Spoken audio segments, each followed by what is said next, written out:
في بالك علاش يدك تتجمد أسرع من ساقيك؟ الحكاية مش كيما تتصورها. جرب تقعد في بلاصة فيها برد وتخلي يديك ورجليك مارين. بعد شوية تحس إنه يديك تجمدوا قبل. علاش؟ السر في الدورة الدموية وطريقة حماية الجسم. الجسم البشري في البرد يركز على حماية الأعضاء الحيوية، القلب، الدماغ والرئتين. لذلك كي يحس بالبرد يبدأ يقطع الدم شوية بشوية على الأطراف باش يحافظ على الحرارة وين يلزم. اليدين بعكس الساقين فيهم أوعية دموية أقل، والعضلات فيهم أقل كذلك، وهيك الحرارة تخرج منهم أسرع. والجلد في اليدين أرق، يعني أقل عزلة، وتزيد حركة الدم في اليدين تتباطأ أكثر. لذلك أصابعك يكونوا أول بلاصة تحس بيهم يتجمدوا.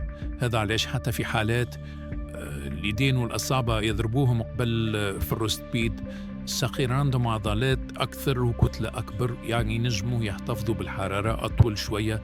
هذا ما يعنيش إنهم محميين، لكن نسبياً اليدين في خطر أكبر في الجو البارد. في بالك